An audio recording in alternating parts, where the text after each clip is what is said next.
नमस्कार दोस्तों, मैं राहुल शर्मा अनअकैडमी के यूपीएससी प्लेटफॉर्म पर आप सभी का हार्दिक अभिनंदन करता हूं। आज का हमारा टॉपिक है कि किन विद्यार्थियों को public administration as a UPSC CSC में ऑप्शन चूज करना चाहिए। देखिए, दो क्वेश्चंस हमेशा स्टूडेंट्स के दिमाग में रहते हैं और अगर आप उनके जवाब ढूंढेंगे तो जवाब भी आपको हर विद्यार्थियों को एक जैसे ही मिलेगा। मैं जब प्रिपरेशन करता था तो मेरे भी वही सवाल थे और जवाब भी वही था। आज आप प्रिपरेशन कर रहे हैं तो आपके भी वही सवाल हैं और उनका जवाब लगभग लगभग वही मिलता है। तो सवाल क्या है और जवाब क्या है, दोनों की बात करते हैं आज के टॉपिक की शुरुआत करने से पहले। तो आप जब प्रिपरेशन की शुरुआत करते हैं, एक शुरुआती दौर में होते हैं, तो आपके दिमाग में आता है कि मुझे आईएएस की प्रिपरेशन कैसे करनी चाहिए। तो उसका सिंपल सा जवाब होता है कि एनसीईआरटी से शुरुआत कर लो। दूसरा, ऑप्शनल सब्जेक्ट कौन सा लूं। तो उसका रटा रटा है, ये जवाब मुझे भी मिला करता था जब मैं प्रिपरेशन कर रहा था, आपको भी यही मिल रहा होगा कि जिसमें तुम्हारी रुचि हो, जिसमें तुम्हारा मन हो वो ले लो।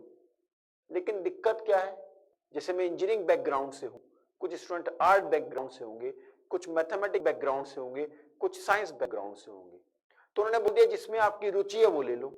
जिस सब्जेक्ट में हमारी इच्छा है, मन है, रुचि है, वो सब्जेक्ट ऑप्शनल में नहीं है, वो सब्जेक्ट ऑप्शनल में नहीं है। तो फिर क्या करें भाई, फिर क्या करें। तो फिर एक जनरल जो कैंडिडेट है, जो जनरल कैंडिडेट है, उसके सामने ये कुछ चार पांच सब्जेक्ट रहते हैं एज ए ऑप्शनल, और वो इन्हीं में से किसी को, ज्यादातर स्टूडेंट्स 99% ज्यादातर स्टूडेंट इनमें से किसी को चूज कर लेते हैं। अपने दोस्त से पूछ लेते हैं कि भाई कौन सा लो, उसने कहा ये ले लो, क्योंकि पहले कभी उन्होंने पढ़े नहीं, ये सब्जेक्ट भी नहीं पढ़े हैं और जिनमें उनकी रुचि है वो है नहीं एज ए ऑप्शनल।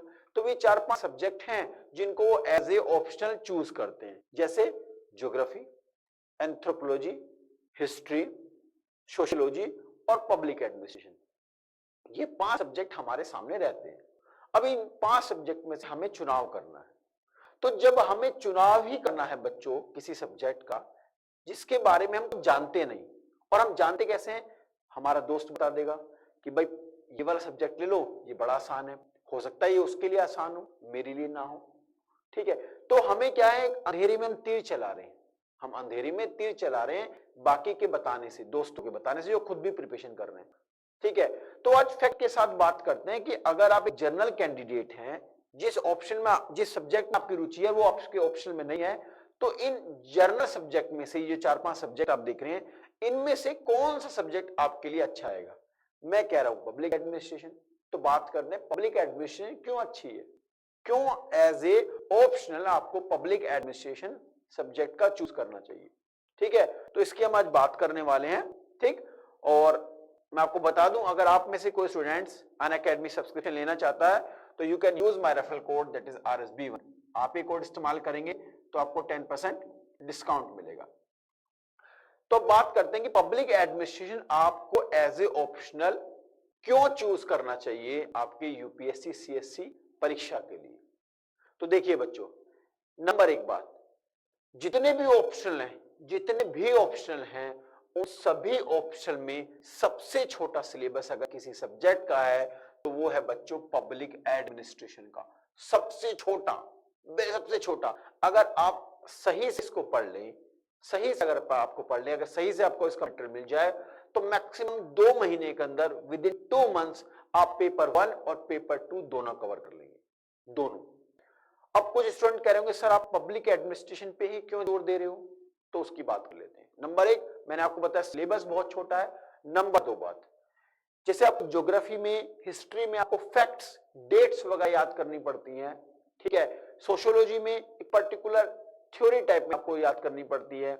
इसमें ऐसा नहीं है, इसमें ऐसा नहीं है। यहां पे आपको किसी भी तरीके का कोई भी फैक्ट्स वगैरह वो रटने की जरूरत नहीं है, कोई पर्टिकुलर डेफिनेशंस रटने की जरूरत नहीं है, कोई पर्टिकुलर थ्योरी रटने की जरूरत नहीं है। तो फैक्ट से और थ्योरी से आपको छुटकारा मिल जाएगा इस सब्जेक्ट के अंदर।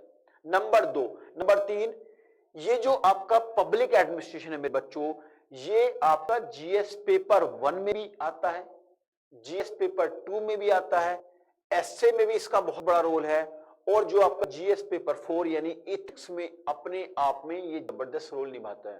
तो अब देखिए, आपके मेंस के अंदर जो 1750 का आपको जो लिखने वाला सिस्टम है, उस लिखने वाले में आपका GS paper 1, GS paper 2, essay, ethics और आपके ऑप्शनल के 2 सब्जेक्ट। तो यहां से आपको इन सभी के अंदर पब्लिक एडमिनिस्ट्रेशन से कुछ ना कुछ जरूर पूछा जाएगा। अगर आपसे पूछ लिया जाए किसी भी मान लीजिए पेपर 1 में या 2 में या एससी में, एथिक्स में कि what is the difference between Republic और डेमोक्रेसी, रिपब्लिक और डेमोक्रेसी में क्या अंतर है, तो हो सकता है हर स्टूडेंट अपने अपने नजरिए से लिखे, लेकिन अगर उसका ऑप्शनल पब्लिक एडमिनिस्ट्रेशन है बच्चों, तो उसका वे ऑफ प्रेजेंट अलग ही होगा, क्योंकि वो इन चीजों को लगातार पढ़ रहा है। वो डिफरेंट डिफरेंट जो थिंकर्स होते हैं पब्लिक एडमिनिस्ट्रेशन, उनके नजरिए से इसको रिप्रेजेंट कर पाएगा। तो आप समझ सकते हैं कि जब जो अच्छा लिखेगा, लिखने की ये कला है आपकी मींस में, जो ज्यादा लिखेगा उसको ज्यादा मार्क्स मिलेंगे। तो पब्लिक एडमिनिस्ट्रेशन मेरे बच्चों जीएस पेपर 1 के लिए भी इंपॉर्टेंट है, 2 के लिए भी इंपॉर्टेंट है, एसए के लिए भी इंपॉर्टेंट है, आपके इथिक्स के लिए भी इंपॉर्टेंट है, और मेंस में आपने जो ऑप्शन चूज करें उसके लिए तो है ही। तो आप समझ सकते हैं कितना वेटेज है सब्जेक्ट का। उसके अलावा आपको अगर आप public administration as a optional choose करते हैं, तो ये आपकी पर्सनैलिटी को निखार देगा। क्या कर देगा? आपकी पर्सनैलिटी में सडनली एकदम चेंज ला देगा, ग्रूमिंग ऑफ पर्सनैलिटी, यानी आपकी पर्सनैलिटी में अलग ही मतलब चार्म आ जाएगा। जब आप इंटरव्यू देने जाएंगे तो आपका जो वे ऑफ टॉकिंग होगा, जो शब्दों का भंडार होगा, वो अलग हो जाएगा। ठीक है, जब आप इंटरव्यू में पहुंचेंगे तो ये आपके इंटरव्यू के लिए बहुत बहुत महत्वपूर्ण है। और सबसे कमाल की बात क्या है बच्चों, जब आपका सिलेक्शन होगा, सिलेक्शन होने के बाद आप मसूरी जाएंगे, लाल बहादुर शास्त्री एकेडमी में जाएंगे, ठीक है, तो वहां पर आपको एडमिनिस्ट्रेशन, ये पब्लिक एडमिनिस्ट्रेशन पढ़ा जाएगा।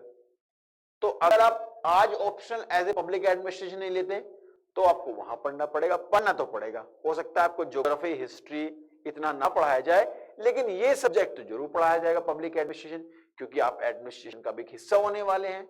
ठीक है, आप एडमिनिस्ट्रेशन का भी पार्ट हो चुके हैं, तो आपको वहां पर भी बाकायदा 2-3 सब्जेक्ट पब्लिक एडमिनिस्ट्रेशन के पढ़ाए जाएंगे।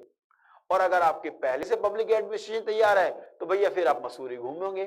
ठीक है, कहते हैं ना क्वीन ऑफ हिल्स, ठीक है, पहाड़ों की रानी घूमेंगे आप। ठीक है, केम्प्टी फॉल पे खूब नजारे देखेंगे, अगर आपने पहले से पढ़ रखा है। और नहीं तो भैया फिर लगातार लाइब्रेरी में बैठ के पढ़ना ही पड़ेगा आपको। ठीक, तो ये कुछ फायदे हैं पब्लिक एडमिनिस्ट्रेशन के, अगर आप public administration as a optional choose करते हो बच्चों। तो क्या बताया मैंने, नंबर 1 बहुत कम छोटा सिलेबस है। ठीक, नंबर 2 इसमें कोई फैक्ट आपको नहीं याद करने हैं। Number 3 GS paper 1, GS paper 2, ठीक है, इथिक्स, एसए और आपके एज ए ऑप्शनल, तो ये रहेगा ही सब्जेक्ट। इसके अलावा आपको जो पब्लिक एडमिनिस्ट्रेशन है आपकी पर्सनैलिटी के निखार में बहुत ज्यादा मदद करता है, और आपके फाइनल सिलेक्शन के बाद आपको वहां पर भी पढ़ना पड़ेगा ये। ठीक है, तो मैं ऐसा मानता हूं कि जब जो काम बाद में करना है उसको अभी कर लो, जो अभी भी आपके सिलेक्शन में मदद करेगा। ठीक है, और पब्लिक एडमिनिस्ट्रेशन बच्चों किस पे टिकी हुई है? पब्लिक एडमिनिस्ट्रेशन सब्जेक्ट है वो थिंकर्स पे टिका हुआ है। कुछ थिंकर्स ने थ्योरीज दी हुई हैं, उन थ्योरी को समझिए, अपने वे में एक्सप्लेन कर दीजिए। ठीक है, उसको अपने वे में एक्सप्लेन कर दीजिए, आप अच्छा नंबर ले सकते हैं। ठीक है, तो बहुत छोटा सिलेबस है, बहुत छोटा। जिन लोगों को लगता है ना कि यार ज्यादा नहीं पढ़ा जाता, हमारे बस की ज्यादा पढ़ना नहीं है, उनके लिए शानदार सब्जेक्ट है। किन किन लोगों को public administration as a optional choose करना चाहिए, उनकी बात कर लेते हैं। तो जैसे मैं अगर बात करूं ज्योग्राफी की मेरे बच्चों, तो ज्योग्राफी या हिस्ट्री की बात करूं तो बहुत सारे फैक्ट्स हैं। ज्योग्राफी में मैप है, एशिया का मैप है, साउथ अफ्रीका का मैप है, फिर अमेरिका का मैप है, फिर मैप के अंदर रिवर है, प्लेटू हैं, ठीक है, प्लेन्स हैं, सबकी डिटेल आपको निकालनी पड़ती है। ठीक है, सारे मैप्स आपको तैयार रखने पड़ते हैं ज्योग्राफी में। ठीक है, फैक्ट्स आपको तैयार रखने पड़ते हैं। इसी तरीके से हिस्ट्री में आपको डेट्स वाइज, ठीक है, हर एक सिस्टम का आपको पता होना चाहिए, और बाकायदा बड़ा सिलेबस है इनका। मैं किसी सब्जेक्ट की ये नहीं कह रहा हूं कि वो सब्जेक्ट आप नहीं क्लियर करते, स्टूडेंट्स क्लियर करते हैं, लेकिन आज बात हो रही है कि कम मेहनत करके इस एग्जाम को कैसे क्लियर किया जाए। तो उस सब्जेक्ट की हम बात कर रहे हैं जो सारे के सारे पूरे मेंस में दबदबा रखता है अपना जबरदस्त तरीके से, ज्यादातर ऑलमोस्ट मेंस के सारे पेपर में आता है, तो क्यों ना उस सब्जेक्ट को पढ़ा जाए। तो ज्योग्राफी में आपको फैक्ट्स बहुत करने हैं, हिस्ट्री में बहुत फैक्ट्स करने हैं। तो जिन बच्चों के फैक्ट्स कमजोर होते हैं, चीजें नहीं याद होती, डेट्स नहीं याद होती मेरी तरह, और ये जो आपका जो फिगर्स वगैरह हैं, ठीक है, जो मैप्स वगैरह वो तैयार नहीं होते, तो उन बच्चों को बड़े प्यार से आंख बंद करके पब्लिक एडमिनिस्ट्रेशन सब्जेक्ट को क्या कर लेना चाहिए, चूज कर लेना चाहिए। ठीक है, उनके लिए शानदार सब्जेक्ट। दूसरा है जो बहुत अच्छा मतलब स्पष्ट जवाब लिखते हैं, बिल्कुल एक्यूरेट, मतलब इधर उधर घुमा के बात नहीं लिखते, वो कहते हैं ना बिल्कुल तीर निशाने पे टकराता है उनका, उन बच्चों के लिए ये परफेक्ट सब्जेक्ट है, जो बिल्कुल पॉइंट टू पॉइंट लिखते हैं, ठीक है, चीजों को बिल्कुल स्पष्ट रूप में लिखते हैं, उनके लिए शानदार सब्जेक्ट है क्या मेरे बच्चों, public administration. Those who like polity as subject, जिन बच्चों को पॉलिटी में मजा आता है, यानी जिनको पढ़ने में अच्छा लगता है क्या, parliamentary form of government, presidential form of government क्या, जिनको फंडामेंटल राइट्स पढ़ने में मजा आता है, जिनको सिटीजनशिप पढ़ने में मजा आता है, जिनको इमरजेंसी पढ़ने में मजा आता है, जिनको प्रेसिडेंट रूल पढ़ने में मजा आता है, यानी कि इंडियन पॉलिटी जिनको पढ़ने में मजा आता है, जिनको अच्छा लगता है सब्जेक्ट, उनके लिए पब्लिक एडमिनिस्ट्रेशन बहुत शानदार सब्जेक्ट है। क्योंकि जब पब्लिक एडमिनिस्ट्रेशन और पॉलिटी लगभग थोड़ा बहुत डिफरेंस है, लगभग अप्रोक्सीमेटली काफी हद तक सेम सा रहता है, ठीक है, उसी नजरिए से हमें पढ़ना पड़ता है जिस तरीके से हम पॉलिटी पढ़ते हैं। तो अगर आपको पॉलिटी पसंद है, पॉलिटी या पढ़ने में आपका मन लगता है, तो आप बड़े आराम से मेरे बच्चों पब्लिक एडमिनिस्ट्रेशन को एज ए ऑप्शन चूज कर सकते हैं। नेक्स्ट है those who could write fast. थोड़ा सा बस इसके अंदर क्या है, आपको जो क्वेश्चन आते हैं तो थोड़ा लेंदी आते हैं, आपको चीजों को एक्सप्लेन करना होता है, क्योंकि सारा थ्योरेटिकल है भाई, ये तो है नहीं मैथमेटिक्स कोई फॉर्मूला आपने लिख दिया या फिर ज्योग्राफी की तरह कोई मैप बना दिया, उस मैप के अंदर चीजों को दिशा निर्देशित कर दिया, ठीक है, आप यहाँ पर भी फिगर्स का यूज कर सकते हैं, लेकिन उस हद तक फिगर नहीं बनती है जिस हद तक ज्योग्राफी में बनती है। तो यहाँ पे आपको चीजों को लिखना होगा, चीजों को लिखना होगा। तो लिखने में क्या होगा, लिखने में आपको स्पीड तेज होनी चाहिए। अगर आप बहुत तेजी से लिख पाते हैं, आपकी स्पीड अच्छी है लिखने की, तो आपके लिए पब्लिक एडमिनिस्ट्रेशन मेरे बच्चों एक शानदार सब्जेक्ट होने वाला है। उसके बाद लेजिबल हैंडराइटिंग। अब इसका मतलब क्या, लेजिबल का मतलब ये नहीं कि साफ सुथरी, जिनकी बहुत साफ अच्छी हैंडराइटिंग है उनको ही पब्लिक एडमिनिस्ट्रेशन होना चाहिए, ऐसा नहीं। मैं आपको अपने एक स्टूडेंट के बारे में बताता हूं, उसका हैंडराइटिंग जो था वो पढ़ने में आता ही नहीं था, वो अजीब से जैसे डॉक्टर लिखते हैं ना, कुछ इस तरीके से लिखता था ऐसे करके। तो मैंने कहा भाई तो मामला गड़बड़ है, और पब्लिक एडमिनिस्ट्रेशन कॉन्सेप्ट बड़े क्लियर थे, तो जब कॉन्सेप्ट क्लियर है तो भाई क्या करें। तो उसने बड़ा अच्छा तरीका निकाला, क्योंकि जहां पे रिसोर्सेज नहीं होते बच्चों, जहां पे संसाधन नहीं होते, वहां सपने जरूर होते हैं। तो उसको दिख गया कि भाई पेपर तो निकालना है, क्योंकि सपने उसके बड़े थे, पेपर तो किसी भी हालत में निकालना है, और अगर मैं पब्लिक एडमिनिस्ट्रेशन नहीं पढ़ता हूं तो मामला गड़बड़ हो जाएगा। तो और पब्लिक एडमिनिस्ट्रेशन में एक लेजिबल हैंडराइटिंग का बहुत जरूरी है, यानी आपको लेजिबल का मतलब है एग्जामिनर की समझ में आए, ऐसा लिखना है। तो उसने क्या लिखा, उसने ऐसे लिख दिया जैसे वो लिखता था, मान लीजिए सपोज की जो राहुल लिखना है, तो ऐसे ना करके RAHUL ऐसे ना करके उसने क्या किया, सब कुछ कैपिटल लेटर में लिखना शुरू कर दिया, RAHUL, ताकि चीजें ठीक है, थोड़ा स्पीड कम होती है, लेकिन उसने इसको स्पीड को बनाया और इस वे में लिखना शुरू कर दिया। तो लेजिबल हैंडराइटिंग का मतलब है कि आप ऐसी राइटिंग लिखिए, ऐसी भाषा लिखिए, इस तरीके से लिखिए, इस तरीके से राइटिंग होनी चाहिए आपकी कि एग्जामिनर को समझ में आए। तो बच्चों अगर ये सारे ऑप्शंस आपके पास, ये पांचों की पांचों क्वालिटी आपके अंदर है, ये पांचों की पांचों क्वालिटी आपके अंदर है, तो आप बड़े आराम से, बहुत आराम से पब्लिक एडमिनिस्ट्रेशन को चूज कर सकते हैं। तो मैंने आपको क्या बताया कि किन लोगों के लिए पब्लिक एडमिनिस्ट्रेशन बहुत अच्छा है, उन लोगों के लिए अच्छा है जो मेंस में अच्छा स्कोर लाने की सोच रहे हैं। क्यों, क्योंकि अच्छा स्कोर कैसे आएगा, जब आप लिखेंगे, अच्छा लिखेंगे, और अच्छा लिखने के लिए आपके सारे पेपर इंपॉर्टेंट है, जीएस पेपर 1 2 3 4, ठीक है, सारे के सारे आपके एसए, ठीक है, आपका ऑप्शनल, सब में आपको अच्छा परफॉर्म करना पड़ेगा। और अगर आपके पास पब्लिक एडमिनिस्ट्रेशन आपने ऑप्शन चूज कर रखा है, तो आपका जीएस पेपर 1 में भी आता है, 2 में भी आता है मेरे बच्चों, एसए में भी आपको लिखना होगा, ठीक है, एथिक्स के पेपर में भी लिखना होगा, और आपके ऑप्शन में तो लिखना ही होगा। उसके साथ साथ आपके इंटरव्यू भी अच्छा परफॉर्म कर पाएंगे आप, क्योंकि आपने as a public administration option choose किया है, और आपका फाइनल आपका मसूरी में भी आपको मदद मिलने वाली है। तो आपको मुझे लगता है क्लियर हो गया होगा कि पब्लिक एडमिनिस्ट्रेशन हमें एज ए ऑप्शन क्यों चूज करना चाहिए, राइट बच्चों। और ये सारी मैंने आपको क्वालिटी बता दी है कि अगर आपके अंदर ये क्वालिटी है, यानी कि आप फैक्ट्स को याद कर पाते हैं, फैक्ट्स को याद नहीं कर पाते हैं, तो आपको पब्लिक एडमिनिस्ट्रेशन लेना चाहिए।